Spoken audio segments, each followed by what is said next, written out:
In what one mother has described as the most terrifying moment of her life, she accidentally locked her newborn in her hot car. Afraid for her baby's well-being, she immediately called 911, but she wasn't prepared for the dispatcher's response. Before we continue, please take some time to subscribe to Dailydose, like, and share this video with your friends. Lacey Guyton was visiting her grandma when she experienced the scariest moment of her life, KCRA reported.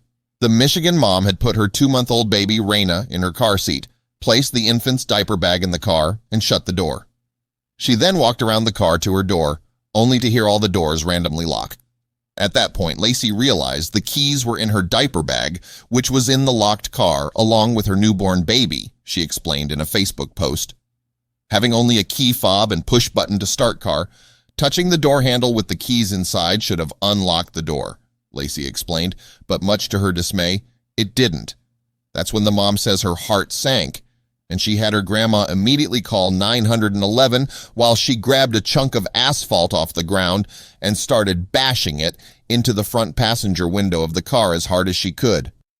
When that failed, Lacey's grandma retrieved a window breaker for the mom to try. Unfortunately, all of her efforts were doing nothing, and the 911 operator's response only made the ordeal even worse.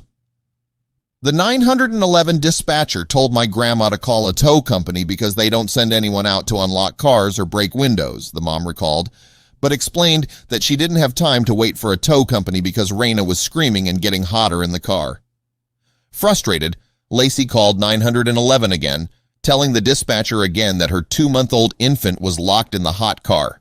Lacey asked the dispatcher to please send fire rescue just to smash my window, as she didn't want to wait for someone to unlock the door while her baby was getting hotter by the minute.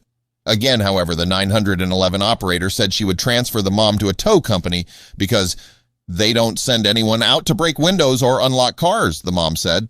Not knowing what else to do, Lacey decided to ask the tow company to come while she kept trying to break the window.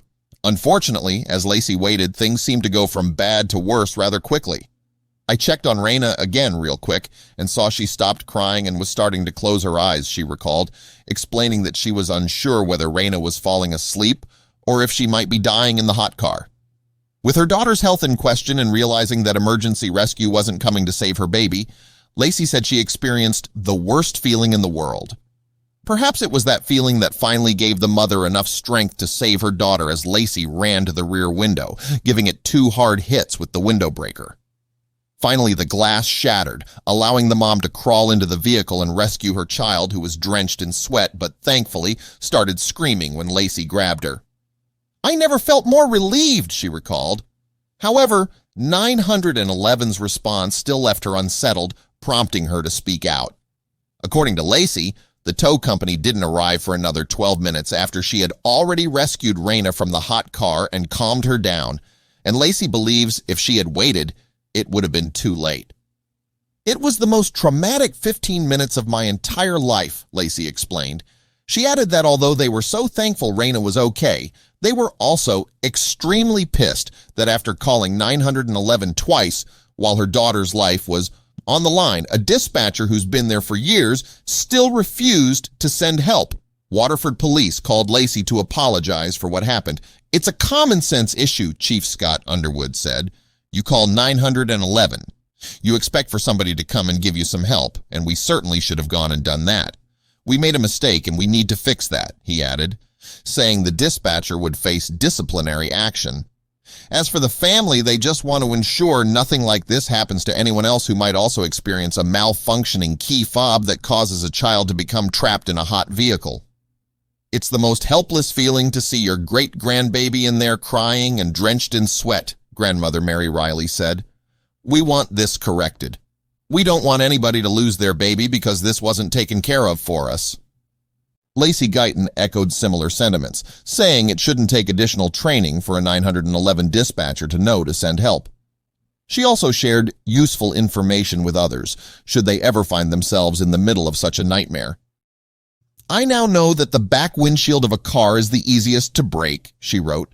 "In a situation like this, don't waste your time trying to break the side windows. Just go right for the back windshield," she advised, as she encouraged others to share, "because I desperately wish I had known that before." This incident has sparked a wider discussion about the policies and procedures followed by emergency services in situations involving children trapped in vehicles. The distressing experience of Lacey and her family highlights a critical gap in emergency response protocols that can have potentially deadly consequences.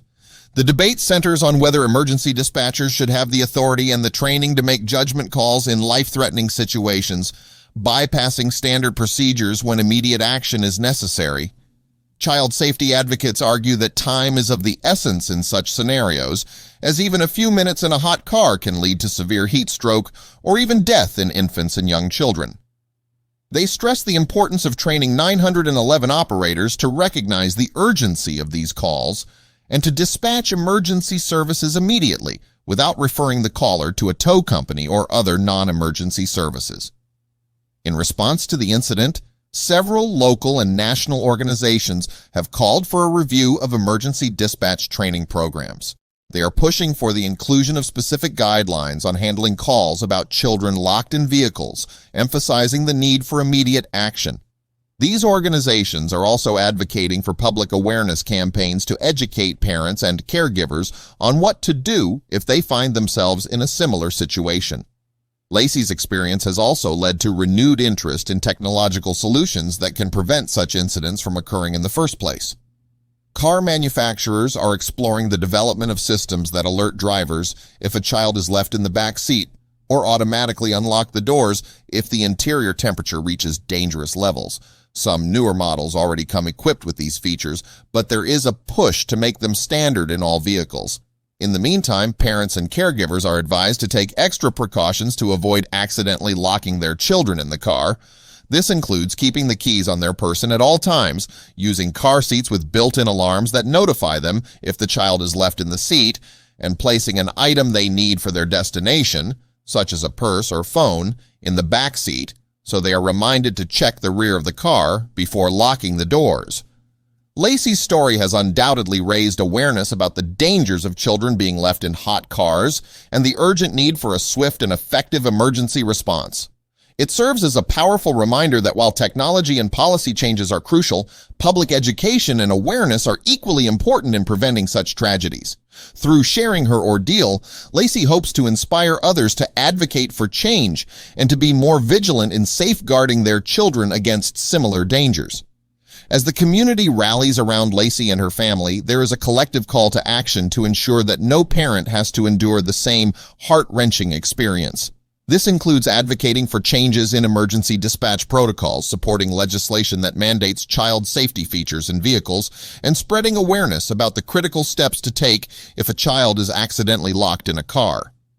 The incident has also highlighted the importance of community support and preparedness. Neighbors, bystanders, and even strangers can play a crucial role in assisting parents in distress. Knowing how to safely break a car window or provide immediate help can make a significant difference in emergency situations. Community programs aimed at educating the public on these skills can enhance overall safety and readiness. Lacey's ordeal is a poignant reminder of the fragility of life and the importance of every second in emergency situations. It underscores the need for comprehensive emergency response training, better safety features in vehicles, and a well-informed public.